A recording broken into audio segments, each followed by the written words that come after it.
భోజనం చేయాలంటే 3 యోగ్యతల గురించి నేను చెప్తూ ఒకటి చెప్పా రాత్రి. యేసు ప్రభుతో భోజనం చేయాలంటే 3 యోగ్యతలు ఒకటి చెప్పా. ఏమిటయ్యా అంటే త్యాగం కలిగిన వారితో యేసయ్య భోజనం చేశాడు. త్యాగం అంటే ఏంటి? శిష్యులు సమస్తాన్ని విడిచి యేసు ప్రభుని వెంబడించారు. తర్వాత ఇంకా ఏం చేశారు చెప్పండి? యేసు క్రీస్తు ప్రభు గురించి సాక్ష్యంగా నిలబడ్డారు. ఆయన శోధనలో నమ్మకంగా ఉన్నారు. ఇవన్నీ రాత్రి వివరించారు. అలాగే కరువులు యేసు ప్రభు చెప్పినట్టు చేశారు. మొత్తానికి ఈ మొదటి యోగ్యత ఏమిటంటే యేసు ప్రభుతో భోజనం మనం చేయాలంటే త్యాగంతో కూడిన జీవితం ఉండాలి. భక్తి జీవితంలో ఏముండాలి చెప్పండి? త్యాగం. ఒకటి ఇడవాలి, ఒకటి పట్టుకోవాలి. కనుక 2 అందుకని శిష్యులు ఏం చేసే సమస్తాన్ని నష్టంగా ఎంచుకున్నారు, పెంటగా ఎంచుకున్నారు, విడిచిపెట్టేశారు. ఇవన్నీ కూడా రాత్రి మేము ఫిలిప్పీ పత్రిక 3 అధ్యాయము చెప్పాను. 3 అధ్యాయం 7 నుండి, మార్కు సువార్త 10 అధ్యాయం 28వ వచనం నుండి అని ఈ వచనాలన్నీ కూడా రాత్రి, లూకా సువార్త 24:48, మత్తయి సువార్త 14:16 ఇలా వచనాలు చెప్తూ యేసుక్రీస్తు ప్రభువారు చివరిసారిగా శరీరంతో ఆయన సజీవం ఉన్నప్పుడు ఆఖరి భోజనం ఎవరితో చేశాడంటే 12 మంది శిష్యులతో చేశాడు. మిగతా ఎంతోమంది శిష్యులు ఉన్నారు. ఆయన ద్వారా ఎంతోమంది స్వస్థతలు పొందిన వాళ్ళు ఉన్నారు, చచ్చిపోయి బతికిన వాళ్ళు కూడా ఉన్నారు. కానీ వాళ్ళు ఎవరితో చేయలేని ఆఖరిలో ఎవరితో చేశాడంటే 12 మందితోనే చేశాడు. ఎందుకు? వీళ్ళల్లో ఏముంది చెప్పండి? త్యాగం ఉంది. అందుకే మనం కూడా యేసు ప్రభు కొరకు త్యాగంతో జీవించాలి. త్యాగం కనబడాలి. యేసు కొరకు ఈ శ్రమలు అనుభవిస్తున్నాను, యేసు కొరకు విడిచిపెట్టేశాను, యేసు ప్రభు కొరకు నేను వీటిని నష్టంగా పెంటగా ఎంచుకున్నాను అనేటువంటి మన జీవితంలో కనబడినప్పుడే యేసుతో కూడా మన భోజనం చేసే యోగ్యత మనకు దొరుకుతుంది. రెండవది ఏముండాలంటే మనకి తెగువ. మొదటిది అయితే త్యాగం, రెండవది ఏంటంటే తెగువ అంటే ఏంటంటే సాహసం, ధైర్యం, చొరవ, తెగింపు ఉండాలి. దీన్ని ఎలా చెప్తానంటే చూడండి, ప్రకటన గ్రంథం 3:20లోకి రండి. ప్రకటన గ్రంథం 3 అధ్యాయం 20లో చూద్దాం. మొదటి భోజనం అయితేనేమో మత్తయి సువార్త 26 అధ్యాయం 26 వచనంలో యేసు ప్రభువు చివరిసారిగా చేసిన భోజనం శిష్యులతో. రెండవదిగా ఇదిగో ఇక్కడ చూడండి, ప్రకటన గ్రంథం ఏమంది? ఇదిగో నేను తలుపు నద్ద నిలుచుండి తట్టుచున్నాను, ఎవడైనను నా స్వరము విని తలుపు తీసినట్లా నేను అతని యొద్దకు వచ్చి అతనితో నాతో కూడా అతడును భోజనం చేయను. ఇక్కడ ఏంటంటే తలుపు తెరవాలంట. తలుపు నద్ద యేసు ప్రభువారు నిలబడ్డాడంట. ఎప్పుడు నిలబడ్డాడండి? తలుపు నద్ద నిలబడ్డాడు. ఎప్పుడు నిలబడ్డాడు? ఏ సమయంలో నిలబడతాడు యేసు ప్రభువారు అని మనం ప్రశ్నించుకుని ఒక వాక్యం ధ్యానిస్తే మార్కు సువార్త 13 అధ్యాయం తెరవండి ఒకసారి. మార్కు సువార్త 13 అధ్యాయం 7వ వచనం తెరవద్దాం ఒకసారి. 7 మార్కు సువార్త 13 అధ్యాయం 7వ వచనం చూద్దామండి.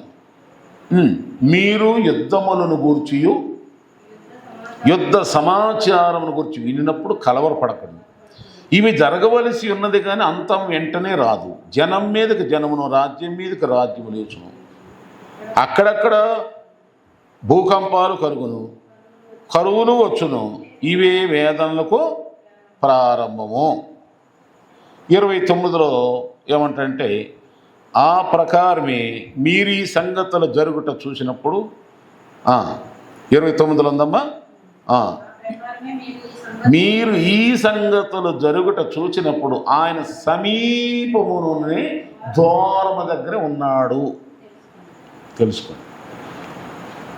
ఇందాకేమన్నా చదివాము, ఎవడైతే నా స్వరమి తలుపు తీస్తాడో నేను వచ్చేసి అంతలో అతనితో వచ్చి కలిసి భోజనం అన్నాడు. తలుపు అంటే ఏంటంటే మన హృదయం అనే తలుపు. ప్రస్తుతం మీకు అర్థమయ్యేలా చెప్తున్నా. ఈ తలుపు దగ్గర నుంచున్నాడు, నిలబడ్డాడు యేసయ్య అని రుజువు ఏంటంటే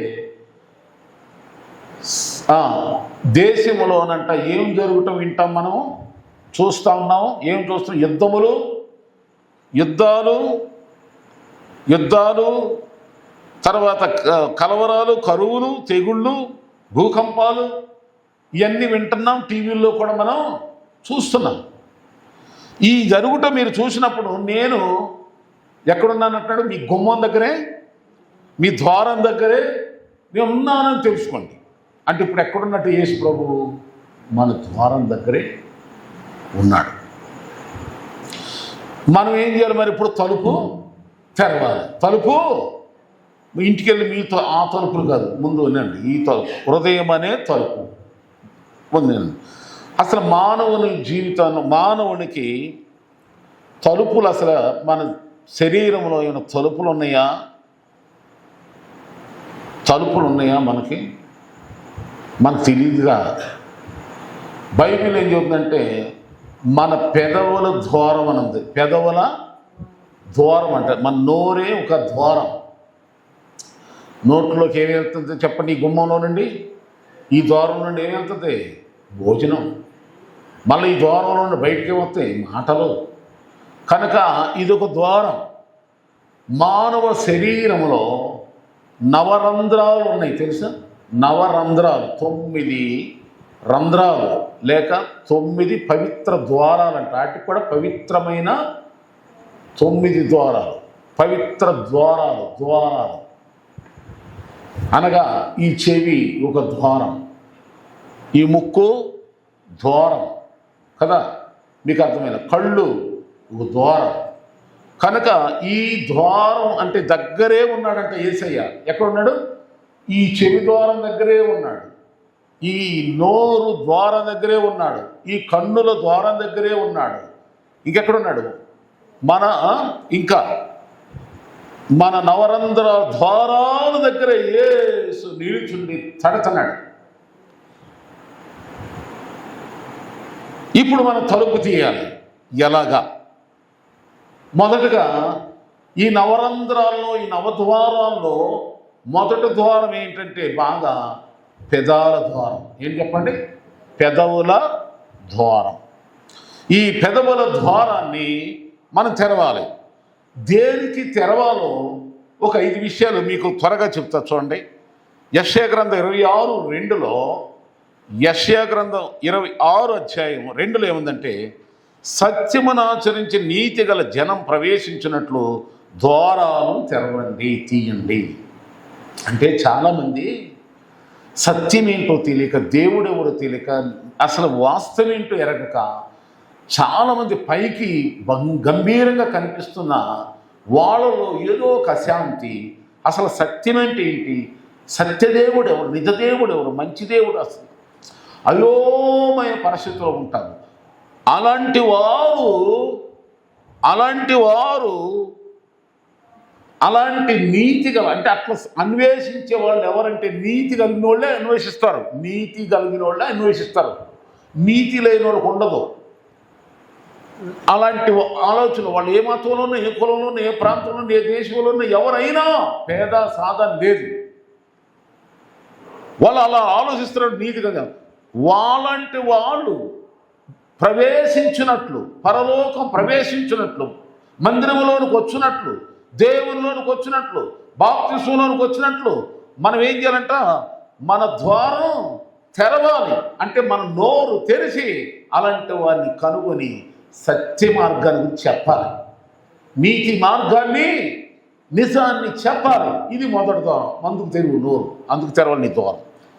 రెండవదిగా చూడండి, యోబు గ్రంథంలో 31:34 ఏముంటుందంటే, రెండవ విషయం యోబు గ్రంథం 31:34 ఏముందంటే, మహాసమాజమునకు భయపడి కుటుంబ తిరస్కార జడిసి నేను మౌనంగా ఉండి ద్వారము దాటి బయలు వెళ్ళక రొమ్ములో నా పాపమును కప్పుకొని ఎడ్లా పరమనున్న దేవుని దృష్టికి నేను వేషధారినవుదును. యోబు గ్రంథం 31:34. అంటే అర్థం ఏంటంటే ఇది, చాలామంది పాపాలు ఒప్పుకోవాలంటారు, పశ్చాత్తాపం ఉంటుంది లోన, కానీ బయటికి చెప్పరు. ఎవరి ముందు దాన్ని ఒప్పుకున్నాం అనుకో ఏమనుకుంటారో, కుటుంబం అంతా నన్ను ఏమనుకుంటారు, బంధువులు ఏమనుకుంటారు, ఇరుగువారు ఏమనుకుంటారు, పొరుగువారు ఏమనుకుంటారో, విలువ పోతే పరువు పోతేమో అని ఏం చేస్తారంటే పాపాన్ని లోనే గుండెలో నొక్కి పెట్టేసుకుంటారు. ఆ నొక్కి పెట్టేసుకుంటాం మూలంగా ఏమవుతామంటే పైకేమో తెల్ల బట్టలు వేసేసుకుని సూత్రం అల్లికి అల్లి బరబర భాష కూడా మాట్లాడేస్తారు, పిచ్చి పిచ్చిగా బచ్చేసేస్తారు. కానీ గుండెలో అసలైంది దాచుకుని అట్ట గుండెలో పెట్టుకుని దాన్ని బయటికి రాను. అయితే అలాంటి వాళ్ళు దేవుని దృష్టిలో వేషధారులు. ఎవరు? దేవుని దృష్టిలో, మనుషుల దృష్టిలో కాదు. మనుషులతో అమ్మో పదే భక్తి చేస్తున్నారే, భలే పాటలు పాడుతున్నారే, భలే చర్చికి వెళ్తున్నారే, భలే అనుకుంటారు. కానీ దేవుని దృష్టిలో మాత్రం ఇలాంటి వాళ్ళు వేషం వేస్తున్నారు, వేషధారులు. అందుకని అక్కడ ఏమంటే ద్వారం తెరువు. దేనికి తెరువు? గుండెల్లో దాచిపెట్టి నొక్కి పెట్టి గట్టిగా నొక్కి సీలేసి పెట్టేవే దాన్ని బయటికి లాక్కురా. ద్వారం తెరువు దానికోసం తీసుకొచ్చి పంపించే బయటికి. అతిక్రమం దాచిపెట్టినవాడు, వర్తెలడు వాటిని ఒప్పుకొని విడిచిపెట్టినవాడు కనికరించబడతాడు. దేవుడు నేను కనికరిస్తాడు. మనుషులు కొన్నాళ్ళు అట్లా అనుకుంటున్నా, మనుషులా నిన్ను హెచ్చించేది, మనుషులా నిన్ను ఆశ్రయించేది, మనుషులా నిన్ను మెచ్చుకునేది. ఒకవేళ మనుషులు మెచ్చుకుంటే ఎంతకాలం మెచ్చుకుంటారు? మనుషులు మంచిగా ఉంటే ఎంతసేపు మంచుకుంటారు? నీ అందము, ఆస్తి, ఆరోగ్యం ఉన్నప్పుడే కదా. తర్వాత ఎవరు వస్తారు నీ తోడు? కనుక ఆరోగ్యం ఇచ్చేది, ఐశ్వర్యం ఇచ్చేది, సమస్త సర్వసంపదలతో దీవించేది ఆయనే కదా. అందుకని ఆయన దృష్టికి ఎందుకు వేషధార, ఆయన దృష్టికి ఎందుకు వేషధారత్వం ఎందుకు, నటనెందుకు?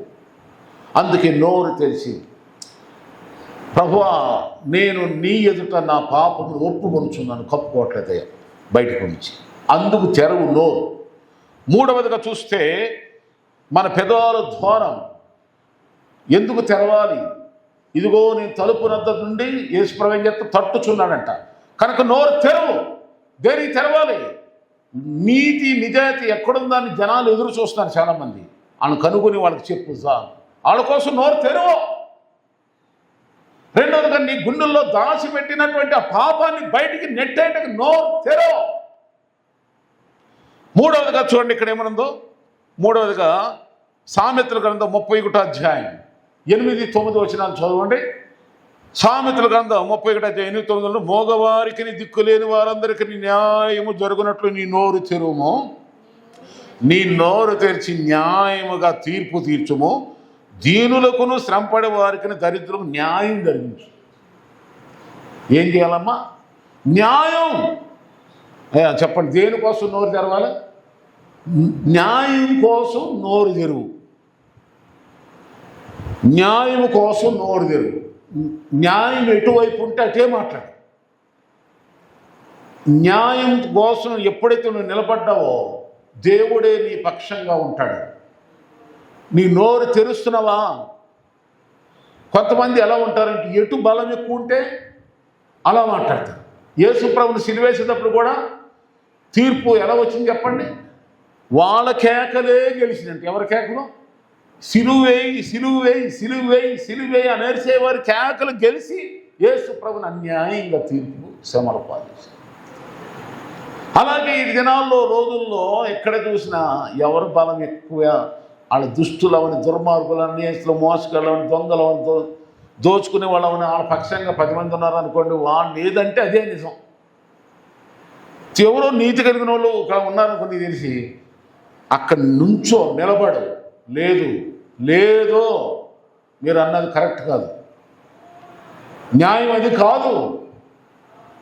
హే వాళ్ళు ఏమన్నా అంటారు, వాళ్ళు నీ తర్వాత బెదిరిస్తున్నారు, నీ మీద ఏమన్నా హాని తలపెడతారు. హాని పెట్టుకొని దేవుడు ఎవరంటే చూడండి, దేవుడు న్యాయానికి కర్త అంట. దేనికి?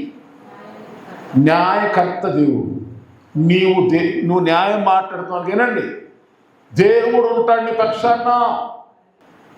కనుక న్యాయముగా తీర్పు తీర్చుటకు దీనుల పక్షంగా, నోరు లేని వాళ్ళ పక్షంగా, దిక్కు లేని వాళ్ళ పక్షంగా ఎవరు వీళ్ళ పక్షంగా లేరు అనుకున్న సమయంలోనే వెంటనే నిలబడు దేవుడే వచ్చి నీ పక్కన నుంచుంటాడు. దేవుని స్తోత్రం. ఆమేన్. చెప్పండి దేవుని స్తోత్రం. భయపడమాకండి, బెదరమాకండి.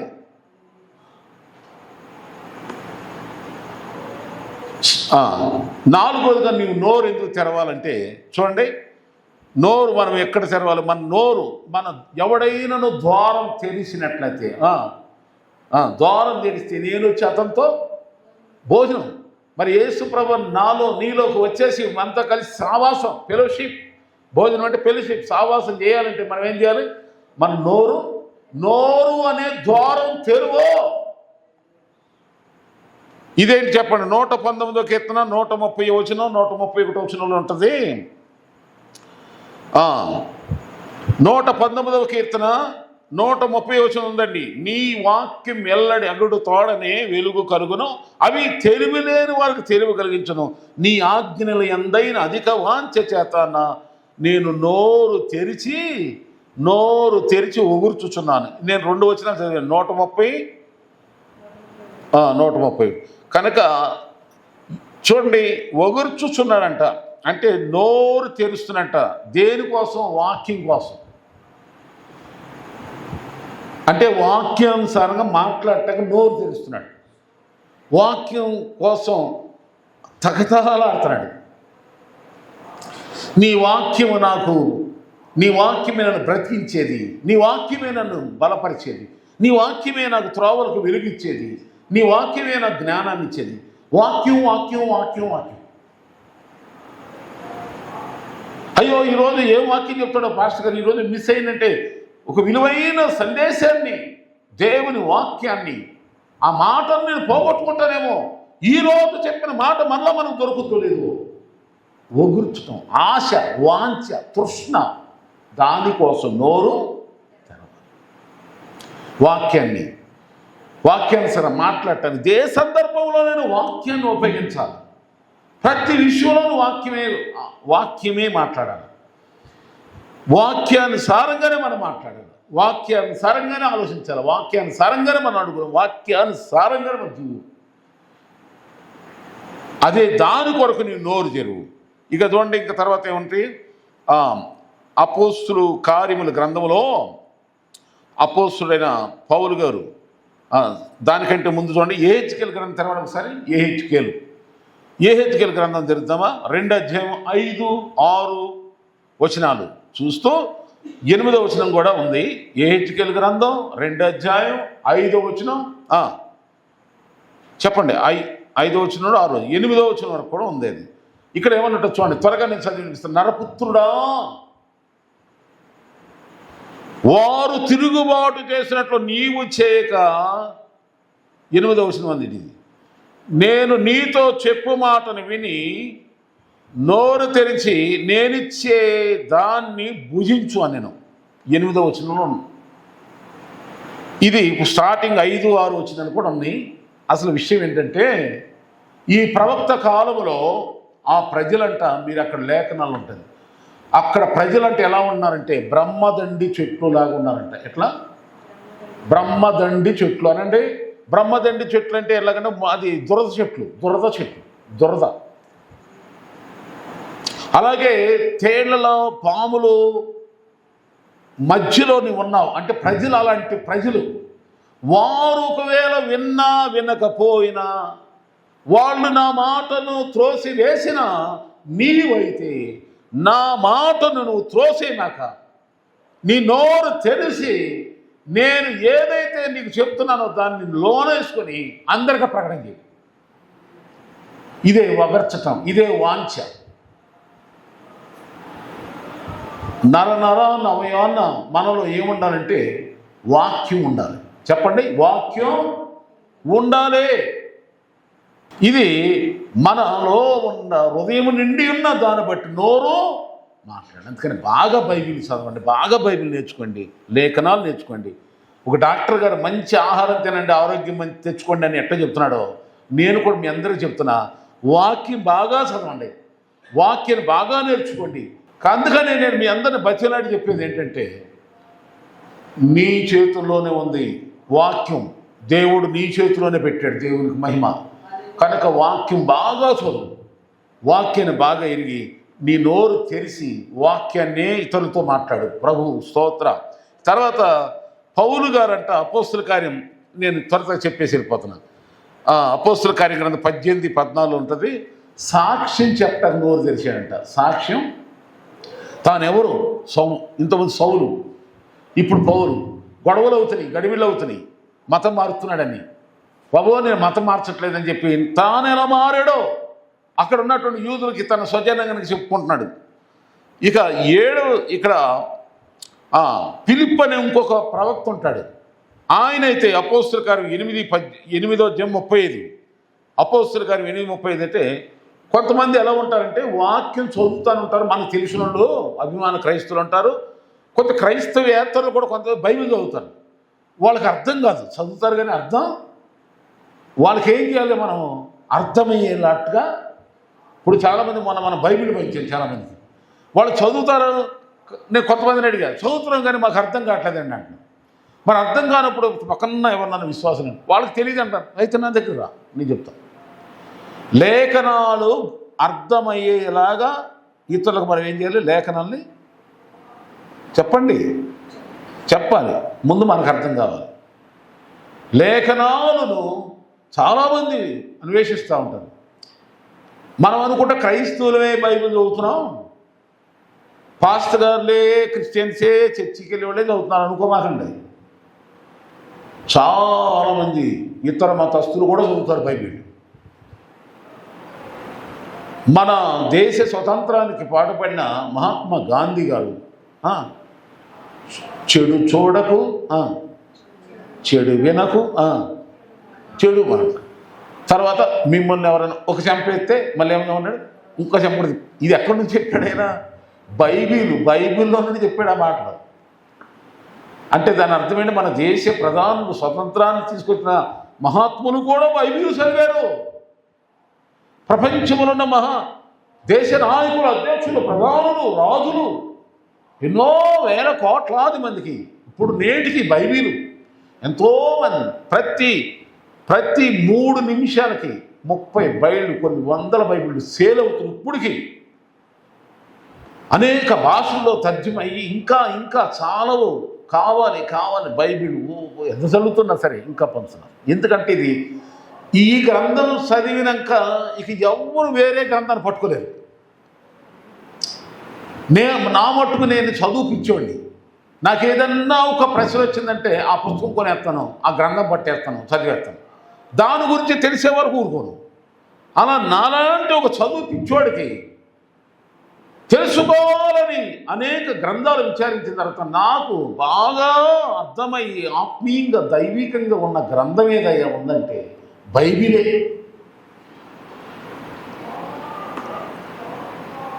మిగతా ఎన్ని చదివితే ఏదో ఒక చరిత్ర గ్రంథాలు చదివినట్టుగా, ఏదో ఒక స్టోరీ చదివినట్టుగా, ఏదో ఒక కథలు చదివినట్టుంటే కానీ బైబిల్ అలా ఉండదు. హృదయానికి నెమ్మది, మనసుకు నెమ్మది, ఎంతో తెలివి, జ్ఞానం, దైవికమైన వాతావరణం, ఆత్మీయమైనటువంటి ఒక అనుభవాన్ని పుట్టేస్తుంది బైబిల్. అందుకనే చాలామంది ఎవరు చదువుతూ ఉంటారు, ఆ చదివే వాళ్ళకి మనం హెల్ప్ చేయాలండి. ఇక 7వది ఏంటంటే యేసు ప్రభువుకు నోరు తెరిచాడంట. చూడండి, మత్తయి సువార్త 5:5-2 చూడండి. మత్తయి సువార్త 5:2 ఉందండి. మత్తయి సువార్త 5:2 అప్పుడు యేసు నోరు తెరిచి, ఇక అంతవరకు అండి. యేసు ప్రభువు ఏం తెరిచాడమ్మా? మనం తెరవటాక ఆయన నోరు తెరిచినా ఉంది, లేకపోతే ఆ మాట రాయక్కర్లా. మనం కూడా నోరు తెరవాలి, నోరు తెరుద్దాం. నోరు అనేది ఏం చెప్పండి? ద్వారం. చెప్పండి. నవద్వారాల్లో ఒక ద్వారం ఏంటి? నోరు. ఈ ద్వారాన్ని తెరిస్తే ఇప్పుడు పూర్తి చేయండి అన్నమాట. యేసు ప్రభు వారు మనలోకి వస్తాడు, మనం ఆయనతో ఉంటాం. ఫ్రెండ్షిప్, ఫెలోషిప్ అన్నీ. మన నోరు తెరవండి. నేను చెప్పినట్టుగా నోరు తెరవండి. 7 విషయాలు నేను చెప్పేశాను. మీరు మనలా వినాలా? వెళ్ళండి, మన వర్తమానాలు వినండి. ఇక యేసు ప్రభుతో భోజనం చేయటానికి మూడు యోగ్యతలు అని చెప్పారు. 3 యోగ్యతలు లేదా 3 అర్హతలు. ఒకటి చెప్పండి, త్యాగం ఉండాలి. ఏముండాలి? త్యాగం అంటే యేసు క్రీస్తుకి వ్యతిరేకంగా ఏదైతే ఉందో దాన్ని పెంటగా నష్టంగా వెలగొట్టేసేయాలి, తీసేయాలి. రెండవదిగా చెప్పండి, తెగింపు ఉండాలి. తెగించి మాట్లాడాలి, తెగించాలి. ఆమేన్. తెగించు, పాపాలు ఒప్పుకోవటానికి తెగించు. నేను ఇప్పుడు అప్పు చేసింది నేను కట్టుకోవటానికి కూడా తెగించాలి కదా. నేను తెగించలేదనుకో ఏమవుద్ది? అప్పుడు ఏం చేస్తాడు? చెప్పండి, అప్పులోడు ఏం చేస్తాడు? నవ్వుకుంటాడా? ఆడికి నేను బానిసే కదా అప్పు చెల్లించే వరకు కూడా. అలాగే మనం ఈ పాపం అనే అప్పుని మనం యేసుప్రభు ఏమంటున్నాడు? నేను తీసేస్తాను, నీకు ఎన్ని అప్పులు అని చెప్పు అంటున్నాడు యేసుప్రభు వచ్చి. నీ అప్పు ఎంత ఉందో చెప్పు. అమ్మో, 1 కోటి రూపాయలు ఉందంటే యేసుప్రభు ఏమనుకుంటాడు? ఇంత అప్పు ఎక్కడి నుంచి అని అంటాడేమన్నా భయపడమక. 1 కోటి కాదు కదా, ఇన్ని కోట్లు పాప రుణమైన యేసు క్రీస్తు ఉచితంగా రక్తంతో ఏం చేస్తాడు? కడిగేస్తాడు. ఒకరు నువ్వు ఒప్పుకోకుండా దాన్ని అలాగే అపవాది ఉన్నాడు. ఎందుకంటే వాడు ఎవడు చెప్పండి? పాపమునకు యజమానుడు. పాపము ఎక్కడుందో అక్కడ వాడేం చేస్తాడు? తెచ్చేస్తాడు. యేసు రక్తం ఎక్కడుందో అది పారిపోతాడు. ఆమేన్. అర్థమవుతుందండి? అర్థమవుతుందా? సరే, మీకు అర్థమైనా చెబుతా. నేను చిన్న అబద్ధం ఆడినప్పుడు అబద్ధానికి జనకుడు ఎవడు? సైతం. అప్పుడు సైతం వచ్చి అంటది, నేను అబద్ధం ఆడాను, ఎవరికి తెలియదు, మీకు ఎవరికి తెలియదు. సైతానికి నాకు దేవునికి తెలుసు. ఆమె ఇక్కడికి వచ్చి నేను అంటున్నాను, స్తోత్రం యేసయ్యా, స్తుతి స్తుతి స్తుతి. ఈ పక్కన శివులో నుండి వినపడుతుంది, ఇప్పుడే కదా అక్కడ అబద్ధమాడు, ఇప్పుడే కదా నువ్వు అక్కడ ఏంటి అప్పుడే స్తోత్రం అంటున్నావు ఏంటి అంటుంది పక్కన. అప్పుడు నేనేం చేయాలంటే, ప్రభువా యేసయ్యా స్తోత్రం నాయన, అయ్యా నన్ను క్షమించయ్యా, ఇదిగో నేను అబద్ధమైన మాట నిజమేనయ్యా, నన్ను క్షమించయ్యా ప్రభో, నీ రక్తంతో కడిగాను. కాసేపు ప్రసవేదన పడి ప్రార్థన చేసుకుని ఆ యొక్క అబద్ధాన్ని యేసు రక్తం ద్వారా ఒప్పుకున్నప్పుడు ఆయన ఏం చేస్తాడు? ఒక కడిగి తుడిచి పడేస్తాడు అంటాడు. అప్పుడు ఇదిగో ఇక్కడ చూసి ఎలా చేస్తుంది? దీన్ని సిగ్గేసి పారిపోతుంది. ఆమె అట్లా దేవుని ఎదుట మనం నీతివంతం అయిపోవాలి. ఉచితంగా నువ్వు గొర్రెను అర్పించాలి, మేకలు అర్పించదు, పశువులను ఏది అక్కర్లా. విరిగి నలిగిన మనసుతో పశ్చాత్తాపంతో ఒప్పుకోవటానికి ఏమైంది? స్తోత్రం. అలాగే నవరంధ్రాలు శుద్ధి చేసుకుందాం. నవరంధ్రాలు యేసుక్రీస్తు కొరకు తెరుద్దాం. చెప్పండి, యేసుక్రీస్తు కొరకు తెరుద్దాం. వినటానికేమో ఈ ద్వారం తెరవండి. ఆమె చెప్పాలి, యేసే నా శ్వాస, యేసే నా ధ్యాస, యేసే నా సమస్తం. ఆమె మన నవరంధ్రాలన్నీ యేసు కొరకు తెరవబడునుగాక. అప్పుడు ఆయన మనలోకి వస్తాడు. ఇక మూడోది ఏంటంటే, మనలో మొదటైతే నేను త్యాగం ఉండాలండి, రెండవదిగా తెగింపు ఉండాలి, మూడవదిగా ఏముండాలి? తీర్మానం, డిక్లరేషన్ అంటే అర్థం ఏంటంటే, ఏదైనా మనం ఒక విషయాన్ని మాట్లాడుకున్నాం, గడబిడ అయింది, అన్నీ అయిపోయి ఆలోచన వీళ్ళ ఆలోచన, అలా అవునంటే వీళ్ళు కాదంటే, నేను అవునంటే ఇంకోటంటే, ఇవన్నీ జరిగినాక ఆఖరికి ఫైనల్గా సరైన తీర్మానం చేసి దాన్ని ఆమోదించి అందరూ కూడా అంగీకరించి సంతకాలు పెట్టేసి ఇది ఓకే అంటారు చూసారా, దాన్నే తీర్మానం. తెలుగులో తీర్మానం, ఇంగ్లీష్లో ఏమంటారంటే డిక్లరేషన్. ఆమె అలాగే ఇప్పటి వరకు కూడా మనం ఏం చేసాం? ముందేమో త్యాగం చేసాం యేసయ్య కొరకు, రెండవదిగా మన ద్వారం తెరిచేసాం. ఇప్పుడు ఏం చేయలేక తీర్మానం అంటే ముద్ర, సావైన రేవైన నువ్వే యేసయ్య. ఆమె చెప్పండి, సావైన తీర్మానం బ్రతుకుడ క్రీస్తే, సావైతే లాభం అన్నట్టుగా మన జీవితాలు ఉండాలి. కనుక ఒక మాట దీనికోసం చూద్దాం. యోహాను సువార్త 21 అధ్యాయం 5-6 వచనాలు, అలాగే 11-12 వచనాల్లో ఏమన్నదంటే, యేసు ప్రభువు చనిపోయి తిరిగి లేచాడు. ఆయన లేస్తానని చెప్పాడు. చెప్పినా కానీ మన వాళ్ళు ఏం చేశారు, కొంతమంది సర్లే లేస్తే సర్వ చూద్దామని పాపం ఆకలేసో ఏం చేశారు, వేటకి వెళ్ళిపోయారు శిష్యులు. దేనికి వెళ్ళిపోయారు? మళ్ళా ఒకప్పుడు వాళ్ళు వేట వద్దు, మిమ్మల్ని మనుషులను పట్టే జాలర్లకు చేస్తాను రండి అని పిలిచాడు యేసు. ఆయన మళ్ళీ ఏం చేశారు, యేసు ప్రభువు చనిపోయి సమాధులు పెట్టబడిన తర్వాత మళ్ళీ ఆయన ఇంతలోనే 2-3 రోజులు వీళ్ళకి మళ్ళీ వెళ్ళిపోయారు. అప్పుడు యేసు ప్రభువు లేచి వీళ్ళు ఎక్కడున్నారా అని చెప్పి వెతుక్కుంటా వెళ్తే, వీళ్ళు ఏం చేస్తున్నారు చెప్పండి, గలలయ అక్కడే వేట.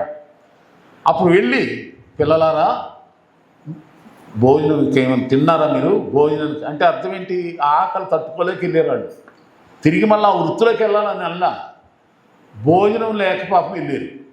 అందుకని యేసు ప్రభువు ఎలాగానేమని అడుగుతున్నాడు, పిల్లలారా భోజనం చేశారా? లేవు ప్రభువా. అయితే మీరేం బాధపడమండి, ఇదిగో ఈ వైపున వలయండి. వేశారు. 150 బలమైన చేపలు ధోని నిండగా ఇంకో వేరే ధోని కూడా పిలిచారు. అప్పుడు ఆశ్చర్యపడ్డారు. పేతురు అయితే మళ్ళీ, ప్రభా ఎంత పాపాత్ముడు అయినా నన్ను విడవలేదు ఆయన పనుల్లో ఎప్పుడు పశ్చాత్తాపడతాడు. అయినా మీరేం భయపడమాకండి, రండి భోజనం పెట్టి తిన్నాం కాలుతో. అప్పుడు అంటాడు, పేతురా నువ్వు నన్ను ప్రేమిస్తున్నావా?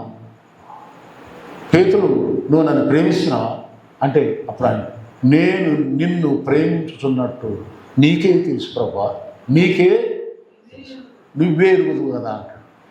మళ్ళా అడుగుతాడు ఇట్లా 4వసారి అడిగినప్పుడల్లా యేసుప్రభు అయితే నీవే ఎరుగుదువు, ఈయనేమో నీవే ఎరుగుదువు అంటాడు. పేతురు గారేమో యేసుప్రభు అంటే నీవే ఎరుగుదువు,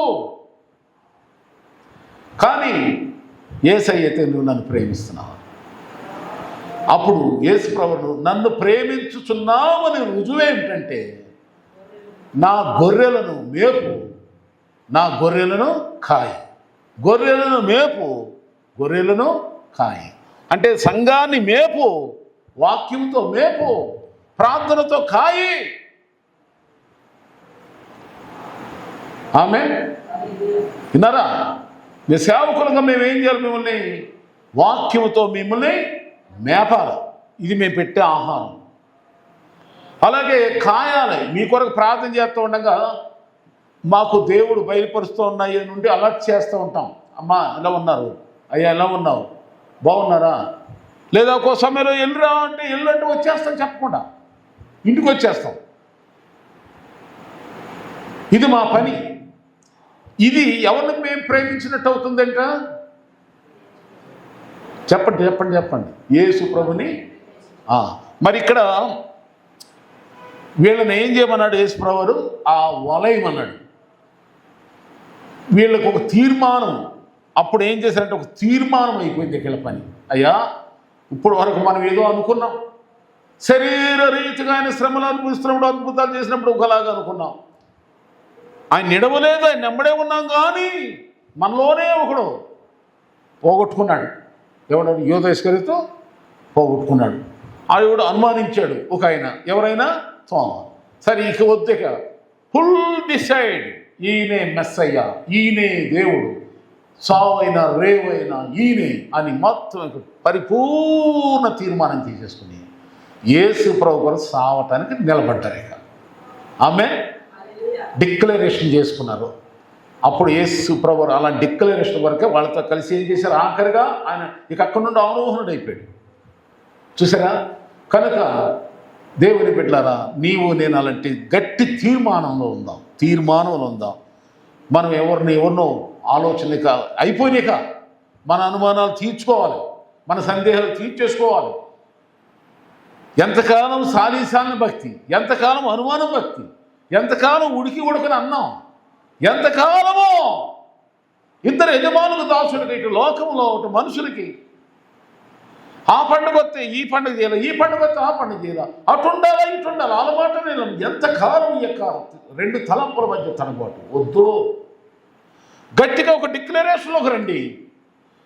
ఈ డిక్లరేషన్ ఒక తీర్మానం లేనప్పుడు ఏమవుతామంటే ఎటు కాకుండా అయిపోతాం. మన బ్రతుకు, మన కన్నీళ్ళు, మన ఉపవాసాలు, మన భక్తి, మన బాప్తిసం, మన ప్రార్థన జీవితం అంతా కూడా వృధా అయిపోయి సైతానోడు నవ్వి మనల్ని హేళన చేసేలాగా అయిపోతాం మన జీవితం. అందుకని వద్దు. సైతానుడు సిగ్గుపడాలి, అపవాది మన కాళ్ళ కింద చిరక దొక్కబడాలంటే తీర్మానం చేసుకోవాలి. ఈ మూడు, ఒకటి త్యాగ జీవితం, త్యాగమైన క్రైస్తవ జీవితానికి ఏమంటారు చెప్పండి? క్రైస్తవుడు అంటేనే త్యాగం గుర్తు రావాలి. వీళ్ళు క్రిస్టియన్, అబద్ధమాడరు, దొంగతనం చేయరు, మోసం చేయరు, అబద్ధ సాక్ష్యాలు మనం చూడగానే లోకం అంటారు. రెండవదిగా మనం దేవుని కోసం మనం తెగింపు కలిగిన వారం, దేవుని కోసం తెగింపు కలిగిన వారం అనుకుంటారు. ఒరే బాబా, వాళ్ళు క్రైస్తవులు రా, వాళ్ళున్న ఉపాసాలు మనం ఉండలేము, వాళ్ళు చేసినంత ప్రార్థన మనం చేయలేము, వాళ్ళున్నంత నిష్ఠ వైరాగ్యం మనం ఉండలేమురా అనుకుంటారండి. అలాంటి తెగింపు మనలో ఉంది. వాళ్ళు ఏదైనా అనుకున్నారా, పట్టుబట్టారంటే సాధిస్తారు. మూడవదిగా మనలో ఏమున్నది చెప్పండి? ఒక డిక్లరేషన్. మేము సేవించుచున్న దేవుడే ఏమన్నారు? మండుచున్న అగ్నిగుండా రక్షించు. ఒకవేళ ఆయన రక్షించకపోయినా మీ నించోబెట్టిన ప్రతిమలకు మాత్రం నమస్కారాలు. చూసారు ఎంత డిక్లరేషన్ ఇచ్చారు వాళ్ళు? ముగ్గురు బాలులు సింహాలు బోన్లు అగ్నిగుండాలని చదవలేదు, బెదరలేదు. తీర్మానం, పోతే పోతాం కానీ మేము మాత్రం ఏమాత్రం జంకు. ఇది యేసు ప్రభువారు మనల్ని కోరే దేవుని స్తోత్రం. ఆమేన్. మరి ఇలాంటి తీర్మానం, ఇలాంటి త్యాగం, ఇలాంటి తెగింపు, ఈ మూడు లక్షణాలు నీలో నాలో ఉంటే యేసయ్య మనతో ఫ్రెండ్షిప్, చెప్పండి, రిలేషన్షిప్, ఫ్రెండ్షిప్ అనండి, ఫ్రెండ్షిప్, రిలేషన్షిప్, ఫెలోషిప్. ఫెలోషిప్ అంటే నేను సహవాసం చేస్తాడు మనతో. రిలేషన్షిప్ అంటే మనతో బంధుత్వం. ఆయన అన్నాడు ముందుగానే, మిమ్మల్ని నా స్నేహితులుగా చూసుకుంటా అన్నాడు. ఎవరితో? శిష్యులతో కదా, బంధుత్వం. కనుక యేసుప్రభు ఇంకా ముందన్నాడు, ఎవరు నా తల్లి, ఎవరు నా సహోదరుడు, ఇదిగో ఈ నా మాటలు విని వీటి చొప్పున జరిగించి మీరే నా తల్లి. బంధుత్వం, దేవుని స్తోత్రం. అంటే దాన్ని రిలేషన్షిప్, ఫ్రెండ్షిప్, ఫెలోషిప్. కనుక అలా మనతో అలా ఉంటాడు. ఈ మూడు యోగ్యతలున్న చోట ఆయన ఉంటాడు అలా మన దగ్గర. మనకి ఈ మూడు గుణాలు ఉన్నాయా? యేసు ప్రభుతో మనకు సదాకాలం స్నేహం, యేసుతో సహవాసం, ఆమేన్, యేసుతో బంధుత్వం. ఆయన బ్లడ్డే మన బ్లడ్ ఒకటే, ఆమేన్. క్రీస్తు సంబంధం, రక్త సంబంధం, యేసు రక్తం సంబంధం. మనం చూసేవారందరూ వీరు క్రీస్తుతో కూడా ఉన్నవారు అన్నట్టుగా మనం భావోద్రేకాలు కానీ, మన రూపురేఖలు కానీ, మన వస్త్రధారణే కానీ, మన మాటలే కానీ, మన ప్రవర్తనే కానీ ఎక్కడ చూసినా ఎప్పుడైనా సరే వీళ్ళు క్రీస్తు వర్రా అన్నట్టుగా మనం కనపరచబడతాం. అలాంటి దీవెన, అలాంటి కృప మనందరికి ప్రభువు దయచేయగాక.